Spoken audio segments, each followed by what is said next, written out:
एक सवाल पूछता हूँ, बलात्कार के दोषी बाहर और सवाल पूछने वाले जेल में, क्या यही है इंडिया? आज इस देश में दो तरह का न्याय चल रहा है, एक ताकतवरों के लिए और दूसरा आम लोगों के लिए। एक तरफ है बलात्कार और हत्या जैसे जघन्य और संगीन अपराधों में सिद्ध दोषी, जिन्हें अदालत ने सजा दी, लेकिन फिर भी कानून की खामियों का फायदा उठाकर उन्हें बार बार पैरोल मिल जाती है और वे जेल से बाहर आ जाते हैं। और दूसरी तरफ है सोनम वांगचुक, उमर खालिद और शर्जील इमाम जैसे लोग, जो सिर्फ अपने हक की बात करते हैं और सवाल उठाते हैं। इन पर आरोप है लेकिन दोष साबित नहीं हुआ है, फिर भी ये सालों से जेल में बंद है और इनकी जमानत की अर्जियां बार बार खारिज हो जाती हैं। तो सवाल यह उठता है, क्या हमारे देश में न्याय के दो अलग अलग पैमाने हैं? एक उनके लिए जो ताकतवर हैं और दूसरा उनके लिए जो सवाल पूछते हैं।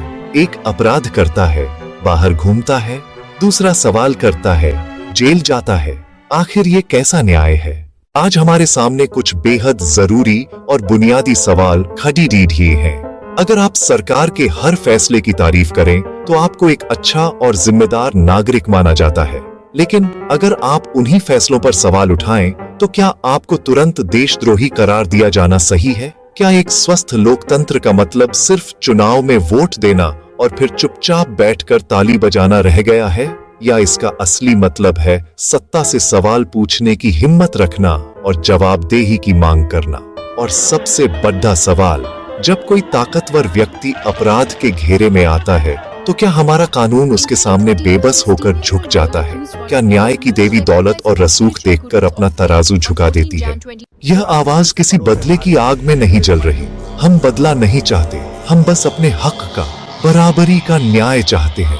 एक ऐसा न्याय जो दौलत और रुतबे से प्रभावित न हो, जहां कानून की नजर में हर नागरिक समान हो, चाहे वो ताकतवर हो या आम इंसान। हमारी मांग सिर्फ इतनी है कि हमारे संविधान का वो पवित्र वादा पूरा हो जो हर नागरिक को समानता का अधिकार देता है।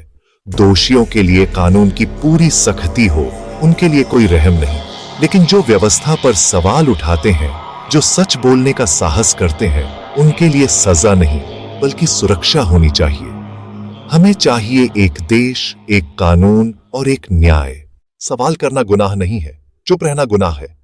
रेपिस्ट हमारे सब जेल में बंद है और रेपिस्ट सारे बेल पर बाहर, पर कोई बात नहीं, ऑल इज वेल।